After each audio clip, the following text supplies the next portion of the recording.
बहुत सारी ऐसी गौ माताएं हमें ऐसी मिलती हैं जिन्हें हम कोशिश तो करते हैं उन्हें बचा पाएं, लेकिन उन्हें बचा नहीं पाते। रीजन एसिड अटैक मान लें, कोई धारदार हथियार मार दिया उसको आप अटैक मान लें, रोड पर एक्सीडेंट करके निकल जाते हैं तो रोड पर पड़े पड़े गाय जो है वही प्राण त्याग देती है। और गाय पालता है किसान। अब किसान इतनी वर्थ नहीं रखता कि उसके लिए कुछ थोड़ा ज्यादा खर्च होगा, ज्यादा यदि पैसा लगेगा तो वो सक्षम नहीं होता। जो लोग जिम करते हैं तो अंडे खाते ही खाते हैं, उनको लगता है प्रोटीन होता है उसमें। अब देखो, प्रोटीन के तो बहुत सारे सोर्स हैं, ये तो सिर्फ एक अपने आप को मन को बहकाने वाली बात है कि उसमें प्रोटीन है इसलिए खाते हैं। सबसे ज्यादा प्रोटीन तो मूंग दाल में पाया जाता है। कैलकुलेशन निकाल करके देख लो, सबसे ज्यादा प्रोटीन पाया जाता है। हेलो एवरीवन, मैं यामिनी और आज मैं आपको मिलवाना चाहूंगी एक ऐसे पर्सन से जिनको जानवरों से बहुत ही ज्यादा प्रेम है एंड इन्होंने बहुत ही ऐसे काम करे हैं एनिमल्स के लिए जो कि कोई भी नहीं कर रहा आजकल। तो मैं आपको मिलवाना चाहूंगी बिना किसी देरी के मिस्टर प्रत्यक्ष शर्मा से।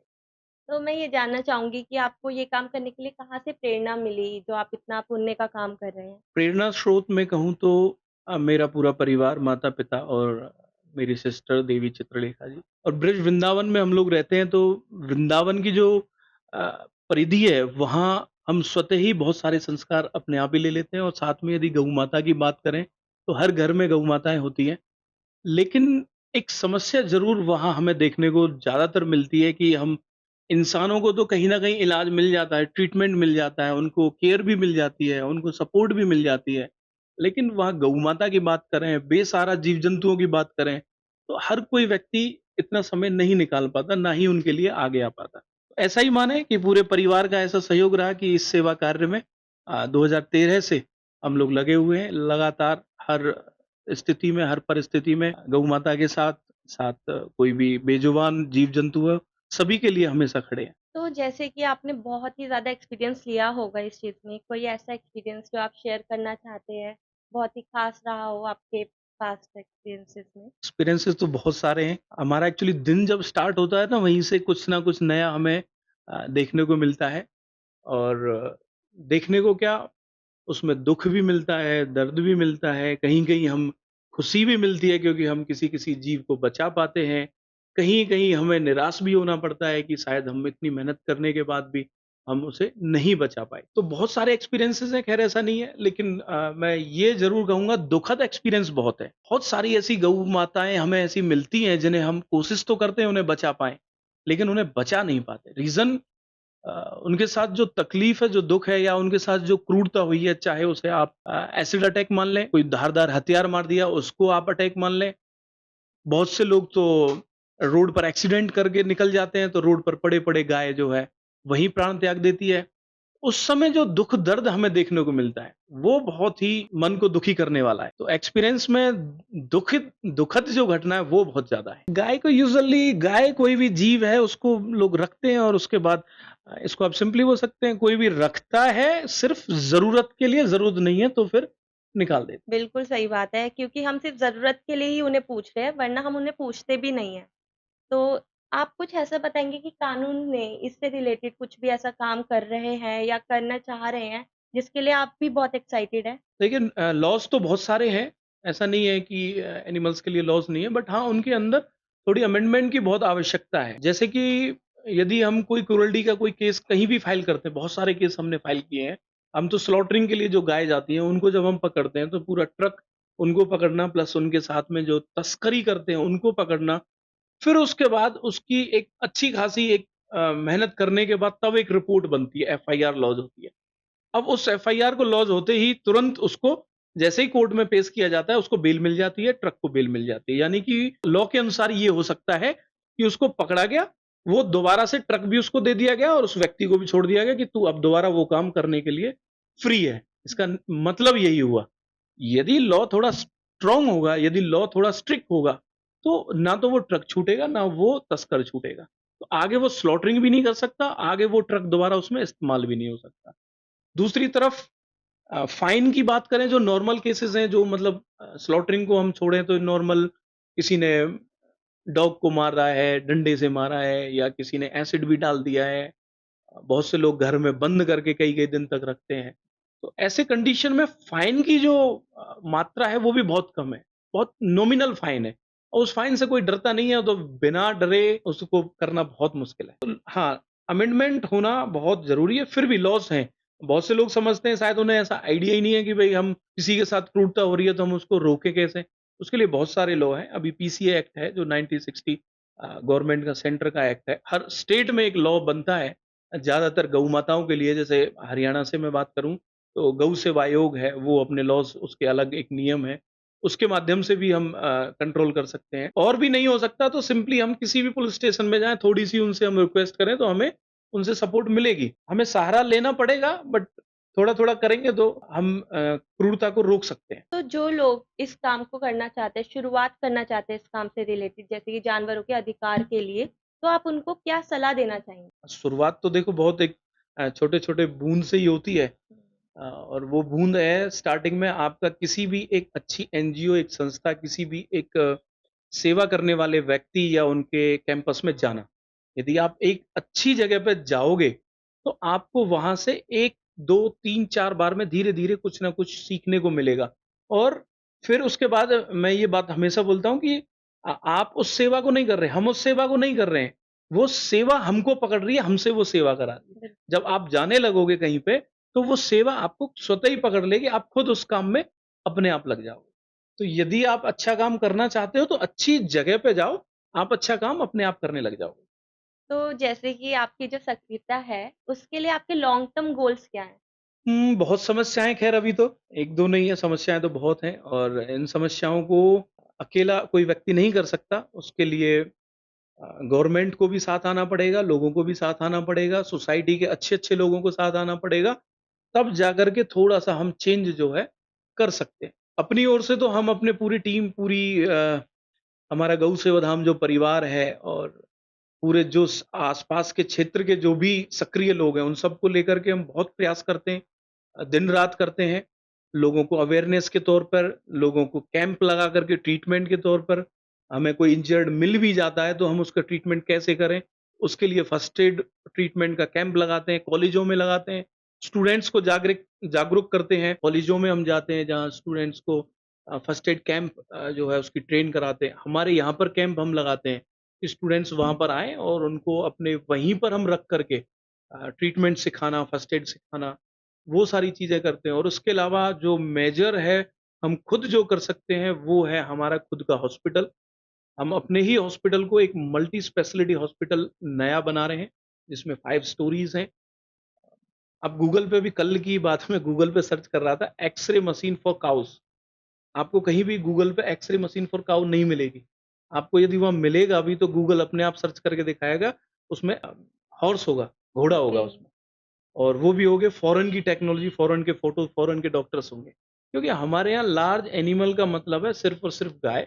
घोड़े बहुत ज़्यादा नहीं पाले जाते, ऐसा नहीं है होंगे, लेकिन गाय ज़्यादा है और गाय पालता है किसान। अब किसान इतनी वर्थ नहीं रखता कि उसके लिए कुछ थोड़ा ज़्यादा खर्च होगा, ज़्यादा यदि पैसा लगेगा तो वो सक्षम नहीं होता। इसलिए हम प्रयास कर रहे हैं कि अच्छी से अच्छी टेक्नोलॉज़ी जो है, वो हम अपने इंडिया में लेकर के आएँ और गायों को वो सारा इलाज मिलाए जो मनुष्यों को मिलता है, जो घोड़ों को मिलता है, फ़ॉरेन में मिलता है। वो सारी चीज़ें गायों को क्यों नहीं मिल सकती? उसका सिर्फ़ एक ही मेजर पॉइंट है, वो है उसका खर्चा, यानी कि जो उसमें पैसा लगेगा, जो ट्रीटमेंट में जो खर्चा आएगा, वो हम ऐसा प्रयास कर रहे हैं, समाज के लोग हमारे साथ जुड़ रहे हैं और लगातार हमें सहयोग भी कर रहे हैं। उनके सहयोग को हम गायों के इलाज के लिए लगाएँ, जिससे गायों को एक एप्रोप्रिएट अच्छा इलाज मिल सके। अब बिना किसी भी मतलब एक्सपेक्टेशन के लिए आपको कोई भी एक्सपेक्टेशन नहीं है कुछ भी, बट आप ये फिर भी करना चाहते हैं, तो इसके लिए मतलब आपको बचपन से ही इसमें इंटरेस्ट रहा था? देखो कराने वाले ठाकुर जी होते हैं, प्रभु की इच्छा से ही सब काम होते हैं, ऐसा मैं मानता हूँ। क्योंकि आज जो व्यक्ति जिस जगह पे है, वो उनकी इच्छा के अनुसार है। हो सकता है मेरा जन्म यदि कहीं फ़ॉरेन में होता, तो ऑब्वियसली मैं शायद ये काम नहीं कर रहा होता। उन्हीं की इच्छा के अनुसार मेरा जन्म ब्रज क्षेत्र में, इस जगह, इस परिवार में हुआ, तो आज ये सेवा मिली, तो इस सेवा को मैं कर रहा हूँ। हाँ, ये ज़रूर होता है, जिस जगह हम होते हैं, उधर हमारा परिवार, हमारा आस-पास का एरिया, वो संस्कार मैटर करते हैं। तो शायद वो संस्कार ही आज ऐसे हैं कि हम इस सेवा में लगे हुए हैं। तो जो हमारी ऑडियंस है, वो आपकी कैसे मदद कर सकती है? आपके साथ कैसे जुड़ सकती है? जुड़ने का बहुत सिंपल सा एक आसान सा तरीका है और मदद का भी। यदि आपके आस-पास कोई भी जीव मिलता है, मूक प्राणी जो बोल नहीं सकता, तो हमें सिर्फ़ अपनी आँखों से उसे देखना है और यदि हमें वो दिखता है कि वो कष्ट में है, किसी बीमारी से ग्रसित है, उसको इलाज की आवश्यकता है, तो आप हमारी गौसेवाधाम.com ये हमारी वेबसाइट है या फिर कॉन्टैक्ट नंबर भी 8816 ये हमारा 8816 88825 ये हमारे हेल्पलाइन नंबर है। सिंपली आपको क्या करना है, आप उसकी एक फ़ोटो भेजें, एक वीडियो भेजें, तो हम आपको एक फर्स्ट एड ट्रीटमेंट बता देंगे, जिससे आप उसको थोड़ा-सा एक फर्स्ट एड उसका कर सकते हैं। उसके अलावा यदि ज़्यादा ही क्रिटिकल सिचुएशन है, तो आप उसे भेजें हमारे हॉस्पिटल। हम उन्हें एडमिट करके, चाहे वो कोई भी जीव है, हम उसे एडमिट करते हैं और उसके बाद लाइफ़ टाइम तक उसको हमारी ज़िम्मेवारी है, हम उसका ट्रीटमेंट, इलाज, उसके बाद कहीं अडॉप्ट कराना है किसी आगे किसी शेल्टर में छोड़ना है, वो हम उसको अपने हिसाब से उसकी पूरी सेवा करते हैं। और वॉलंटियर ही कर सकते हैं, कभी भी आपके पास टाइम है, जो यूथ है और उसको जुड़ना भी चाहिए, ज़रूरी नहीं है कि हमारी संस्था या एनजीओ से जुड़े। यूथ को वीक में, मंथ में कम से कम एक बार किसी अच्छे ऑर्गेनाइज़ेशन में जाना चाहिए, वहाँ जाकर के थोड़ा समय स्पेंड करना चाहिए, थोड़ा समय सेवा के लिए देना चाहिए।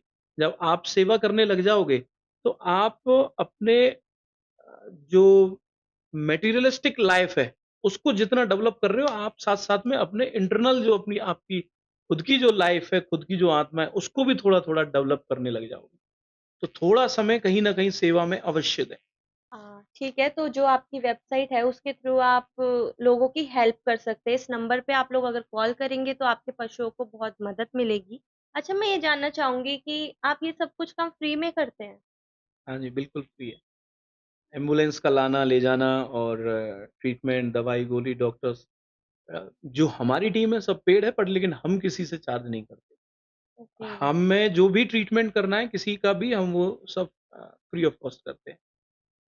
तो मतलब इसके लिए आप कहीं से तो कुछ फंडिंग्स आपको लेनी होती है या अब कुछ? फंडिंग सम डोनेशन सब जगह से आती है और सबसे मेन तो मैं जैसा देवी चित्रलेखा जी जब जहाँ भी जाती हैं, वो भागवत कथाओं के माध्यम से या लोग जो भी जुड़ते हैं, जो अपनी कोई भी सेवा राशि उनको देना चाहे या हॉस्पिटल को, वो सब कुछ इसी हॉस्पिटल में लगता है और आप ऐसा माने तकरीबन पर डे 1 लाख रुपए के आसपास खर्च प्रतिदिन होता है हमारे इस ट्रीटमेंट को लेकर के। डेवलपमेंट और आगे की जो फ्यूचर प्लानिंग है वो सब कुछ अलग है। सिर्फ़ पर डे जो रेगुलर रिकरिंग खर्चे हैं, वो हमारा पर डे 1 लाख रुपए एप्रॉक्स होता ही होता है। Very huge amount is this.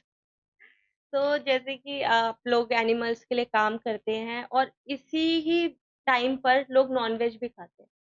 तो आप उनके लिए क्या कहना चाहेंगे कि उन्हें खाना चाहिए या नहीं खाना चाहिए? क्या है आपका ऑब्वियसली कहना? नहीं खाना चाहिए, खाने का तो कोई पॉइंट ही नहीं है बट हाँ, लॉजिकली में उसमें बहुत सारी चीज़ें हैं यदि उसको अच्छे से आदमी फ़ील करे और समझे तो। देखिए आप कोई भी जीव मारते हो, कोई भी, वो ज़रूर डरता है और ज़रूर रोता है।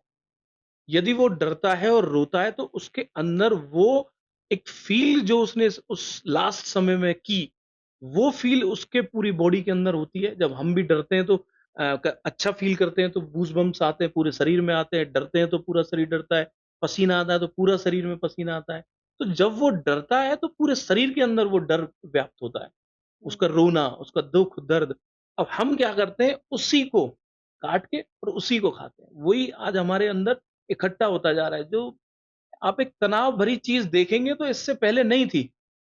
जो पहले का समय था गाँव में लोग सात्विक भोजन करते थे, हाँ जी। साधारण भोजन करते थे और अभी बहुत ईज़ी हो गया। हर कोई व्यक्ति नॉन-वेज खाता है, काटता नहीं है। जो काटता है वो बहुत लिमिटेड है। तो अब ईज़िली उनको मिलता है, उनको काटना नहीं पड़ता। कोई भी चीज़ है हुँ, उसको स्लॉटर नहीं करना पड़ता। अब उनको सिर्फ़ ईज़िली मिल गया वो खा रहे हैं, उसके अंदर जो डर और वो उन्होंने देखा ही नहीं। लेकिन वो एक्चुअली उनके अंदर जा रहा है। बिल्कुल ठीक बात। तो ये नॉन मेरा जो अपना मानना है, सबके अपने-अपने मानने होते हैं, सबके अपने-अपने व्यूज़ हैं। तो वो डर, वो उसका दुःख, वो हमें आज की डेट में हर व्यक्ति को मिल रहा है, लगातार मिल रहा है। डिप्रेशन, एंग्ज़ायटी, परेशानी, घर में तनाव, आपस में लड़ाई, कोई खुश नहीं है। सबको ऐसी परेशानियाँ होती हैं, सबके साथ हैं। और यदि हम दूसरी तरफ यही बात करें जो नॉन-वेज नहीं खाते या सात्विक भोजन करते हैं, अच्छा करते हैं, इवन हम अपनी बात करें तो हमारे परिवार में तो प्याज़, लहसुन भी नहीं खाते। रीज़न है कि उनका जो प्रवृत्ति है वो तामसिक है। उनकी ओके। प्रवृत्ति तामसिक बताई गई है। जैसे कि आप यदि नॉर्मली घर में सुनेंगे बादाम खाएँगे तो बोलेंगे ज़्यादा नहीं खाना, गरम गरम होता है तो ज़्यादा बादाम नहीं खाना। तो ऐसे उसकी प्रवृत्ति है बादाम की, हुँ, तो उसको वर्बली नहीं बताया गया, उसको एक्चुअली है वो। तो ऐसे ही प्याज़, लहसुन है उसकी तामसिक प्रवृत्ति है, आदमी को गुस्सा आता है, क्रोध आता है और ये सब परेशानियाँ उससे होती हैं। हम सात्विक भोजन करते हैं तो हम सात्विक रहेंगे और हम तामसिक भोजन करेंगे और इस तरीके का खाएँगे तो हमारी प्रवृत्ति अपने आप चेंज होती चली जाएगी। बिल्कुल ठीक बात है, तो लगता है कि हमें नॉन-वेज छोड़ देना चाहिए, क्योंकि जो दुःख जानवर सह रहा है, वो ही हमें मिल रहा है और उसकी वजह से हमें बहुत सारी जो बीमारियाँ भी हो रही हैं। जो भी नॉन-वेज खाता है ना, वो यदि उसको छोड़ना चाहे देखो ऐसा है, अभी कल्चर ऐसा हो गया तो हम लोग जहाँ भी सिटी के अंदर निकलेंगे तो सब मिलता ही मिलता है नॉन-वेज, रेस्टोरेंट भी नॉन-वेज मिलेंगे। यदि हम उसको छोड़ना चाहते हैं तो उसका एक सिंपल सा आपको एक काम करना होगा, आप किसी भी जीव को जब खाते हो ना, तो उसको बाहर से मत लाओ, आप उसको खुद एक बार फ़ील करके देखो। उसी दिन आप बंद कर दो, आप उसको काट ही नहीं पाओगे। मेरा मतलब ये मैं शर्त लगाता हूँ, काट नहीं पाओगे आप उसको। सही बात है। तो उसी दिन से आप छोड़ दोगे। तो जितना खाना आसान है, उतना काटना आसान नहीं है, तो मत खाएँ तो वो ज़्यादा बेटर है। तो लेकिन जो लोग जिम करते हैं, जिन्हें बॉडी बिल्डिंग करनी होती है, वो तो अंडे खाते ही खाते हैं, उनको लगता है प्रोटीन होता है उसमें।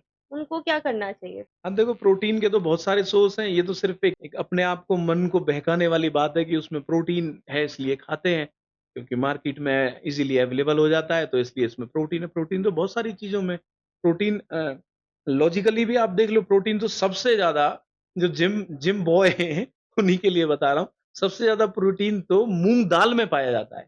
हुँ, आप मूँग दाल का कोई भी उसके कैलकुलेशन निकाल कर के देख लो, सबसे ज़्यादा प्रोटीन पाया जाता है। मूँग दाल आप एक रात को भिगोए, सुबह खाएँ, उसके अंदर जो प्रोटीन है वो किसी भी वेज, नॉन-वेज कहीं भी नहीं है। उसके अलावा और भी बहुत सारे सोयाबीन की बड़ी जो सोयाबीन की दाल है, दाल या सोयाबीन की दाल से बनी हुई बड़ी, वो आप खाएँ तो उसके अंदर बहुत सारा प्रोटीन है।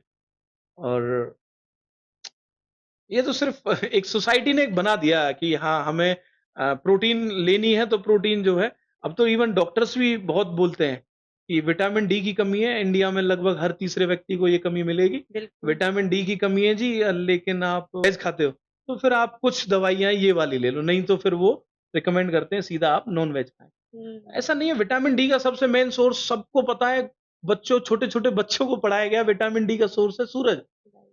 अब हम यदि खुद के अपने एक्सक्यूज़ के लिए हम कहते हैं जी हम तो मीट खाएँगे, आप विटामिन डी फ्री में मिल रही है, आप वो खाओ, आराम से मिलेगी। तो ये सिर्फ़ एक्सक्यूज़ है जी, इनसे तो कुछ नहीं है और अंडे वाली बात तो उसमें तो बड़ा लॉजिकल पॉइंट ये और दिया जाता है कि अंडा वेज में ही आता है, हाँ, पोल्ट्री का होता है। मशीनों से बनता है। हमने तो किसी मशीन से आज तक अंडा बनते हुए देखा नहीं। हाँ, मशीन से इसलिए बनता है क्योंकि वहाँ उस मुर्गी को ही मशीन बना दिया जाता है। कभी मशीन जी, उसको अंडे को नहीं बनाती। उस मुर्गी को ही मशीन बना दिया गया है, उसको बार-बार इंसेमिनेशन कर के बार-बार उसको प्रेग्नेंट किया जाता है, जल्दी-जल्दी वो अंडे दे, जल्दी-जल्दी उसकी एक लाइफ़ एक पिंजरे में बंद कर दी, लगातार उसको बार-बार प्रेग्नेंट करके फिर अंडा, उसको मशीन बना दिया गया है। मशीन से कहीं अंडा नहीं आता। ये तो बहुत ही गलत है, मतलब ये सुनकर भी मुझे बड़ा दुःख सा हो रहा है। देखिए मैं अपने खुद के हॉस्पिटल की बात करता हूँ। हमारे पास ट्रीटमेंट के लिए बहुत सारे जीव आते हैं। मुर्गी खैर कभी नहीं आई।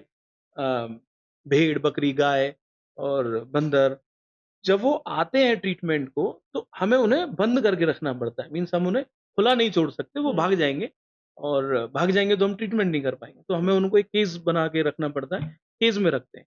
और जब केज में रखते हैं तो मुझे उनको बार-बार जब देखता हूँ तो ये फ़ील होता है आज इसको 10 दिन हो गए, 10 दिन से बंद है। तो ये खुल नहीं पा रहा, घूम नहीं पा रहा, चल नहीं पा रहा।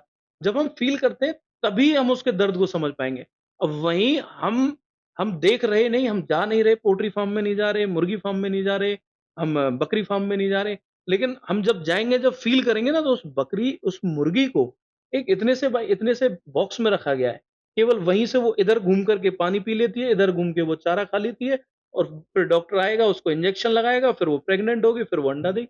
इतने से ही बॉक्स में उसका पूरा जीवन निकल गया। अब हम उसका अंडा खा रहे हैं, हम सोच रहे हैं जी हमें प्रोटीन मिल रहा है। बड़ी दुखद स्थितियाँ हैं जब आदमी प्रैक्टिकली देखता है और जब तक नहीं देखता तब तक तो चल रहा है।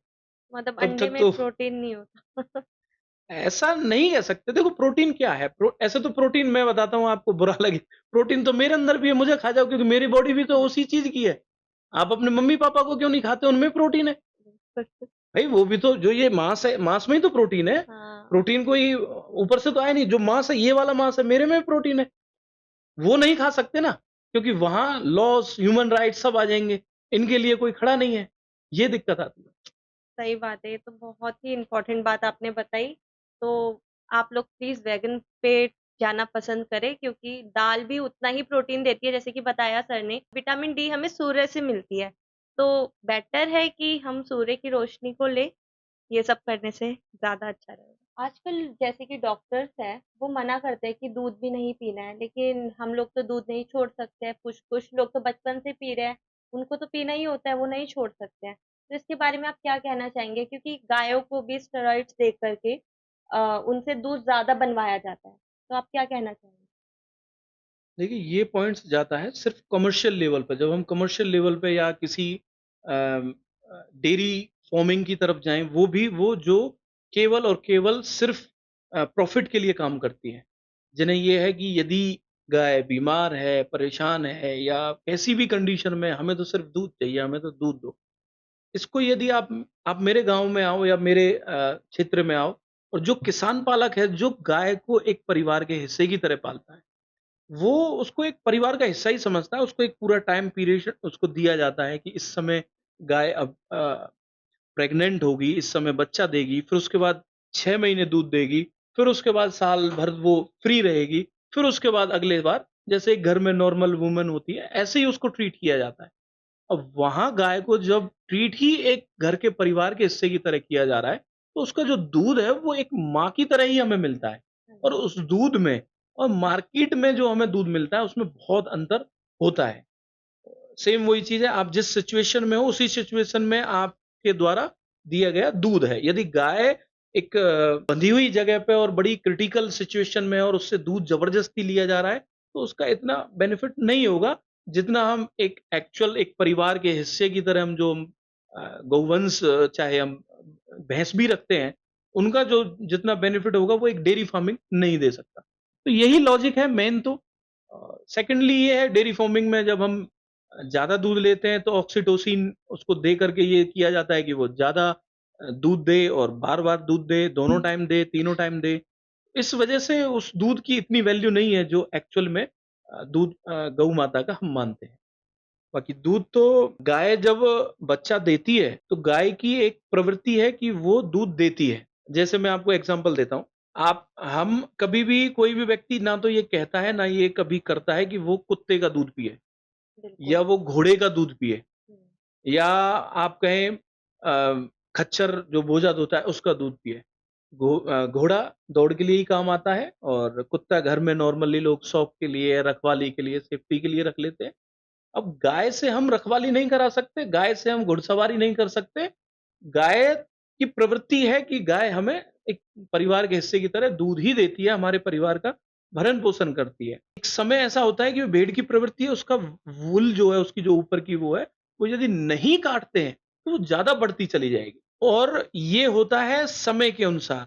जैसे कि एक एग्ज़ाम्पल मेरे पास मैंने बहुत पहले देखा था, ऑस्ट्रेलिया की शायद बात है, वहाँ एक भेड़ थी जो अपने झुंड से अलग हो गई और जंगल में बिछड़ गई। 1 साल के बाद वो किसी व्यक्ति को मिली तो उसके पूरे शरीर पर इतने बाल थे कि उसका पूरा आगे का फेस कवर हो गया, आँखों से उसको दिखना तक बंद हो गया। क्योंकि उसकी एक धीरे-धीरे, धीरे-धीरे एक अ, उसके हार्मोनल इस तरीके से चेंज होते चले गए कि उसकी बॉडी ऐसी बन गई कि उसको बाल देने ही देने हैं। हुँ। तो हम ये प्रवृत्ति को देख कर के काम कर सकते हैं। गाय की प्रवृत्ति दूध देना है, तो हम उससे दूध ले सकते हैं, लेकिन उसको कमर्शियल पॉइंट ऑफ व्यू से नहीं, एक पारिवारिक हिस्से की तरह। मतलब इससे कोई नुकसान नहीं है बट दो गाय ये बिल्कुल देखो एक ये जो अ, अच्छा डॉक्टर्स फिर क्या बोलेंगे जो बच्चे को दूध नहीं पिलाना, फिर बच्चे को क्या पिलाएँ वो बोलेंगे आपको वो आता है जी जी। सेरेलैक, हाँ जी, पाउडर वाला दूध। वो हाँ, पाउडर वाला दूध कहाँ से बनेगा? सही बात। वो बनेगा आपका बड़ी-बड़ी ब्रांड की जो कंपनियाँ, जो बड़ी-बड़ी हुँ, कंपनियाँ जो मल्टी नेशनल जो कंपनियाँ हैं, वो कंपनियाँ आकर के इंडिया में अपना प्रोडक्ट बेचेंगी। उस प्रोडक्ट को आप अपने बच्चे को खिलाओ जो कि आर्टिफ़िशियल है। दूध को हम जब पैक कर रहे हैं, तो उसके अंदर वो सारे प्रोटीन्स और वो उनको प्रिज़र्व करने के लिए हम क्या यूज़ करेंगे? कुछ तो यूज़ करेंगे, उसको प्रिज़र्व बिल्कुल। करेंगे। वो पाउडर फ़ॉर्म में हम बच्चे को पिलाने के लिए रिकमेंड कर रहे हैं, जो फ्रेश दूध है, जो बिल्कुल प्योर दूध है, उसके लिए हम मना कर रहे हैं। हाँ, और दूध तो हम बहुत पुराने अरसे से पीते आ रहे हैं, तब तो कोई दिक्कत नहीं है, लेकिन अब भी हाँ, अचानक उसमें होने वाली। पॉइंट्स ज़रूर हैं, आप उस चीज़ को नेग्लेक्ट नहीं कर सकते। कहीं-कहीं जो कमर्शियल पॉइंट ऑफ व्यू से जहाँ ज़्यादा शोषण किया जाता है, उस जगह हमें उसकी जो पोटेंशियल जो मात्रा है, जो दूध के अंदर जो हमें क्वालिटी चाहिए, वो शायद नहीं मिले। वो एक्सेप्शनल है। ऐसे लोग वेगन की तरफ ज़्यादा जाना चाह रहे हैं, तो इसमें आप क्या कहना चाहेंगे? क्या ये सही है? देखिए, मैं तो वीगन को मानता ही नहीं हूँ। क्यों? क्योंकि मेरे हिसाब से वेजिटेरियन और नॉन वेजिटेरियन उसके बाद वीगन। तो वीगन का कोई लॉजिक ही नहीं बचता क्योंकि नॉन वेजिटेरियन और वेजिटेरियन में ही लगभग डिफरेंसेस क्लियर हो जाते हैं। और जो वेजिटेरियन है, नॉन वेजिटेरियन खाएगा मीट, मांस, अंडे सब कुछ खाएगा। और वेजिटेरियन कुछ भी नहीं खाएगा, वो नॉर्मली अपने आराम से जो दालें हैं प्रोटीन्स के लिए और सब्जियां हैं वो सब खाएगा।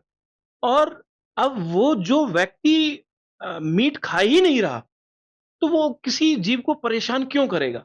वीगन क्या कहते हैं? वीगन कहते हैं कि हम जिस भी प्रोडक्ट को ज़बरदस्ती या किसी से छीन कर के लिया गया है किसी जीव से, वो हम इस्तेमाल नहीं करेंगे। तो जो वेजिटेरियन जिसकी भावना ही वेजिटेरियन की है कि भई हमें मीट मांस खाना ही नहीं है, किसी जीव को मारना ही नहीं है, तो वो उस जीव को परेशान ही क्यों करेगा? हुँ। अब उसके अंदर सबसे बड़ा मुझे तो ये लगता है एक बहुत बड़ा षड्यंत्र भी है भारत के खिलाफ। जो भी वीगन भारत में बात करेगा, वो केवल और केवल बात करेगा गाय के दूध की। गाय की जो परंपरा भारत के अंदर प्राचीन समय से भगवान श्री कृष्ण के समय से चलती आ रही है कि हम गाय, दूध, मक्खन, मिश्री सब भगवान श्री कृष्ण खाते हैं, भोग लगाते हैं। आज वहाँ वीगन आकर के कहते हैं गाय का दूध जो है वो नहीं पीना चाहिए। हुँ, क्या लॉजिक है इसका? कोई लॉजिक नहीं। इसका लॉजिक सिर्फ़ उनके हिसाब से ये है कि भई हम उनको प्रताड़ित ना करें, ठीक है, बहुत अच्छी बात है। हम उनको परेशान ना करें, बहुत अच्छी बात है, नहीं करो। लेकिन हम गऊ माता का जो दूध है, जो एक माँ के समान हमें उसकी एक प्रवृत्ति है जो मैंने पहले बताया। गाय की प्रवृत्ति है कि भई वो दूध देती है, दे सकती है। तो हम उसको एक प्रसाद के तौर पे उसको एक परिवार का हिस्सा समझ के उसका कंट्रीब्यूशन है उस परिवार के प्रति, उसको लेकर के हम आराम से पी सकते हैं। वीगन एक पॉइंट पर सही है कि हमें कोई चमड़ा इस्तेमाल नहीं करता। वो मैं वेजिटेरियन हूँ, तो मैं ऑटोमैटिकली एक सेंस काम करती है जब मैं खाता ही नहीं हूँ तो मैं चमड़ा पहनूँगा क्यों? हुँ, एक नॉर्मल सेंस है मेरी, मैं वेजिटेरियन हूँ तो मैं ठीक है मैं चमड़े के जूते नहीं पहनूँगा, मैं चमड़े की बेल्ट नहीं पहनूँगा। वो समझ में आता है, लेकिन उसको एक अलग दर्जा दे कर के और उसमें एक सबसे बड़ा पॉइंट जी हम अच्छा मैंने कभी भी वीगन के मुँह से जो है, उनसे कभी भैंस के बारे में नहीं सुना। गाय का दूध नहीं पीना चाहिए, गाय का दूध नहीं पीना चाहिए। तो मैं इसलिए बड़ा सख्त खिलाफ हूँ वीगन के। हाँ, वेजिटेरियन बने। वीगन के जो कुछ पॉइंट्स हैं वो सिंपली हम वेजिटेरियन में फ़ॉलो करते हैं। बहुत सिंपल सा है कि किसी को प्रताड़ित नहीं करना है, किसी को दुखी नहीं करना है, किसी को परेशान नहीं करना है और ज़बरदस्ती किसी का हक जो है वो नहीं छीनना है। वो हम वेजिटेरियन में फ़ॉलो करते हैं। तो जैसे माँ का दर्जा दिया दिया जाता है गाय को, हर गाय को एक माँ का दर्जा दिया जाता है, बहुत ही पहले से दिया जा रहा है जो कि। तो अभी क्या हो रहा है कि सड़कों पे से उनको उठा लिया जाता है क्योंकि वो ना गंदगी फैला रही हैं, ये कर रही है, वो कर रही है, उनको कहीं पे भी रख दिया जाता है। तो क्या ये ठीक है? आप क्या कहेंगे इसके बारे देखिए, सबसे पहले तो इसके लिए लोगों को आगे आना चाहिए।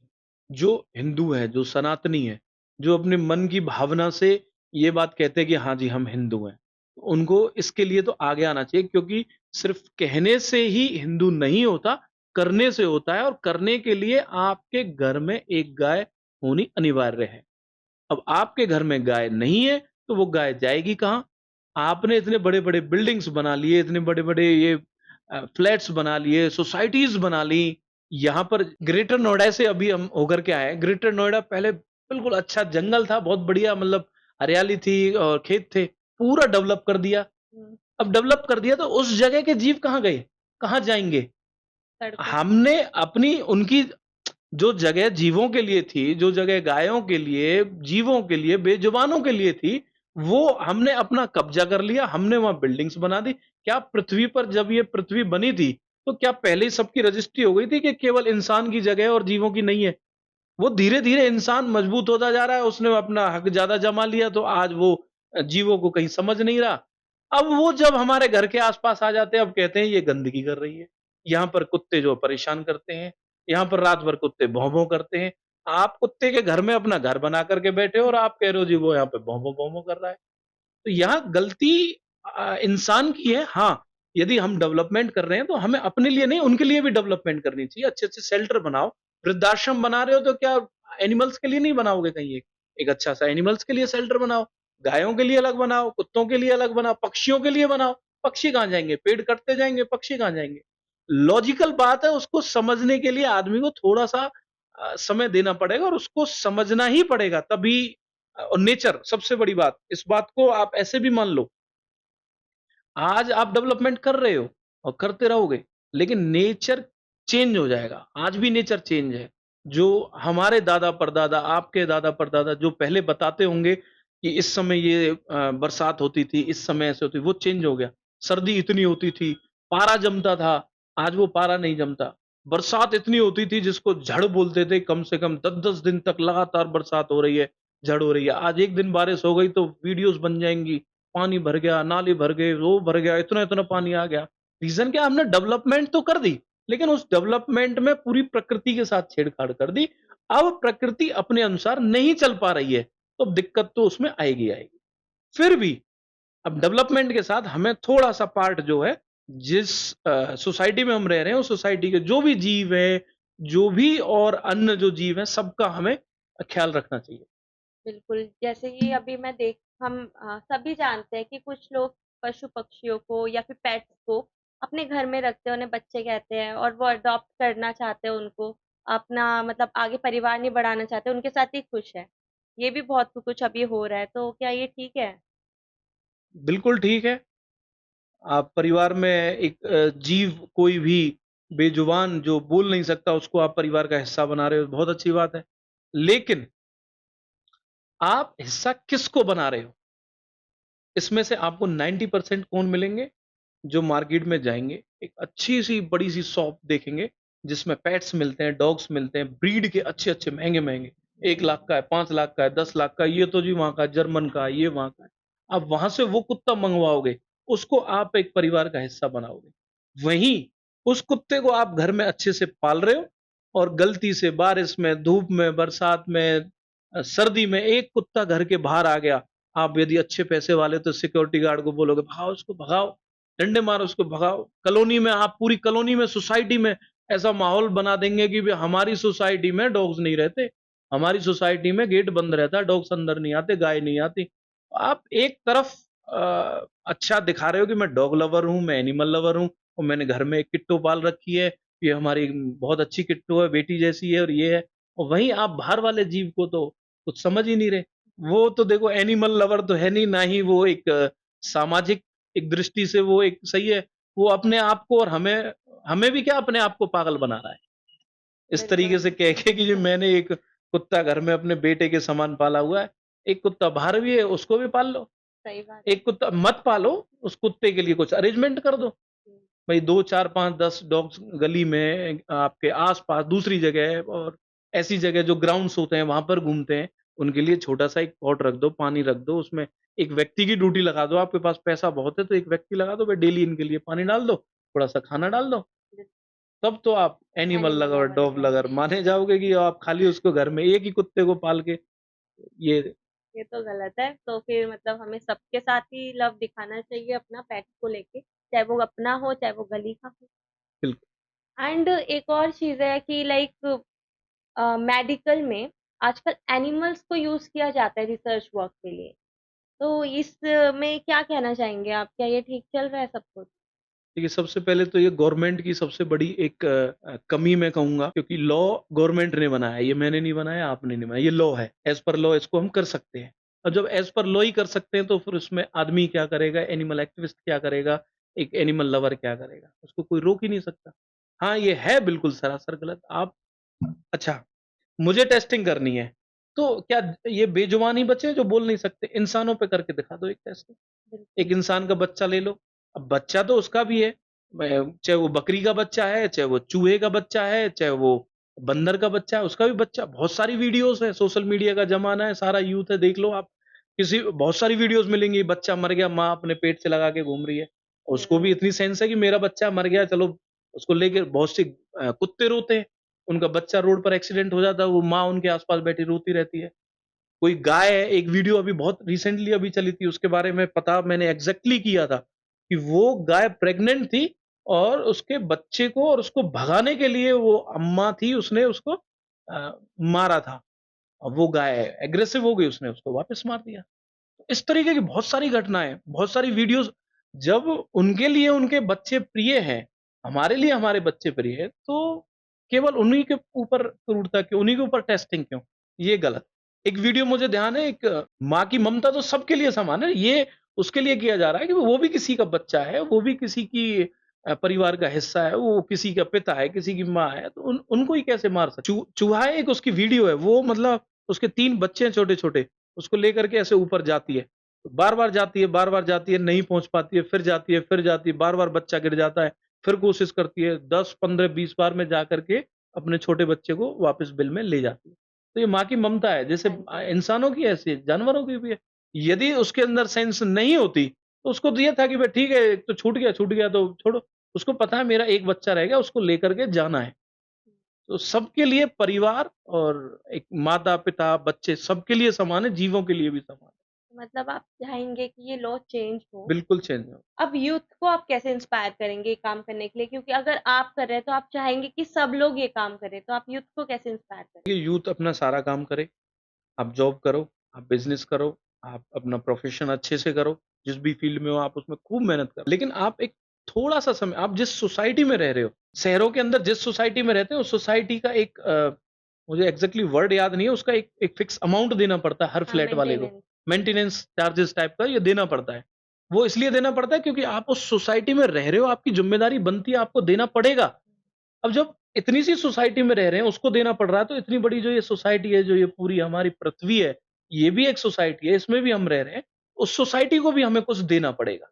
तो आपको उस सोसाइटी को देने के लिए कुछ ना कुछ मेहनत आपको पैसा नहीं देना, चेक नहीं देना, आपको कोई ज़मीन नहीं देनी, बट आपको थोड़ा-सा समय, थोड़ा-सा टाइम, थोड़ा-सा कंट्रीब्यूशन किसी भी प्रकार से और जीवों के लिए नहीं, ज़रूरी नहीं है केवल जीवों को देना है, एनवायरनमेंट को देना, स्वच्छता को देना है, आप पक्षियों को देना है, सफाई के लिए देना है, सब तरीके का कंट्रीब्यूशन आपको देना चाहिए और मैं तो कहूँगा देना पड़ेगा। नहीं दोगे तो कहीं न कहीं भुगतोगे। इस समय आएगा वो धीरे-धीरे कहीं न कहीं व्यक्ति जो है, वो किसी न किसी चीज़ से परिस्थितियों से कैंसर सबसे बड़ी समस्या आज की डेट में समय दे नहीं रहे, समय मिल नहीं रहा, आदमी क्या खा रहा है, जो खा रहा है वो कैंसर बन रहा है, जो खा रहा है उससे अटैक हो रहा है। रीज़न क्योंकि हमने पूरे एनवायरनमेंट को चेंज कर दिया। भाग-दौड़ लगी हुई है, आदमी को खाना है और किसान को ज़्यादा उगाना है तो केमिकल, पेस्टिसाइड्स ये सब इस्तेमाल हो रहे हैं। ये होंगे तो अल्टीमेटली हम ही कंज़्यूम करेंगे तो हमें यही बीमारी लगेंगी ही लगेगी। तो यूथ का इसमें यही है ना कि आपको हर फ़ील्ड में सोसाइटी को अपने आस-पास टाइम देना पड़ेगा। अब वो सफाई से रिलेटेड है, आपके आस-पास एनवायरनमेंट है, गंदा हो रहा है, थोड़ा समय दो, क्लीनिंग पे जाओ कभी अ आप नहीं कर सकते तो एक सोसाइटी ऐसी बनी हुई है, उनको थोड़ा सपोर्ट करो। बहुत सारी सोसाइटी हैं जो सफाई के लिए काम करती हैं। बहुत सारी सोसाइटीज़ हैं जो पक्षियों के लिए काम करती हैं। एनवायरनमेंट के लिए बहुत सारे पेड़ लगाते हैं, उन एनवायरनमेंट के बचाने के लिए आज वहाँ जंगल कट रहे हैं तो उसके लिए पूरा सोसाइटी खड़ी होती है, एनजीओज़ खड़ी होती हैं। आप उनकी सपोर्ट करो। आपकी जिस चीज़ में भावना है, उस भावना को लेकर के जो आपकी ओवरऑल ये पूरी पृथ्वी की जो सोसाइटी है, उसके लिए यूथ को थोड़ा समय निकालना चाहिए। उसके लिए बिल्कुल, थोड़ा आगे आना चाहिए। इसके बहुत लिए अच्छा लगा। जो कंट्रीब्यूशन वाली बात है, उसके लिए हम एक युवा प्लेटफ़ॉर्म भी अभी हमने रिसेंटली बनाया है, youth unity for voiceless animal. तो ये युवा के नाम से प्लेटफ़ॉर्म है, जो लोग इसमें जुड़ना चाहें, वो उसमें कुछ नहीं करना है, ना कोई पैसा है, ना कोई फ़ी है। बस आप उसमें एक वॉलंटियर ही बन जाते हैं। कभी इन केस आपके क्षेत्र में जहाँ आप वॉलंटियर हो, आपके क्षेत्र में हमें वॉलंटियर्स की ज़रूरत पड़ती है, किसी मिशन को लेकर के, किसी कोई कैंपेन को लगाने से लेकर के, तो आप उसमें थोड़ी बहुत सपोर्ट कर सकते हैं। तो युवा के माध्यम से भी आप समाज को एक अच्छी दिशा और युवा मतलब यूथ, आप यूथ हैं और युवा से जुड़ करके इस काम को और अच्छे से कर सकते हैं। तो थैंक यू सो मच प्रतीक जी, मुझे बहुत अच्छा लगा आपसे बात करके एंड मैंने बहुत कुछ सीखा आपसे कि कैसे हम अपनी सोसाइटी में कंट्रीब्यूशन कर सकते हैं, कैसे हम जानवरों को किस नज़र से देख सकते हैं। ये सब चीज़ें आज हमने सीखी आपके साथ। तो थैंक यू सो मच प्रत्यक्ष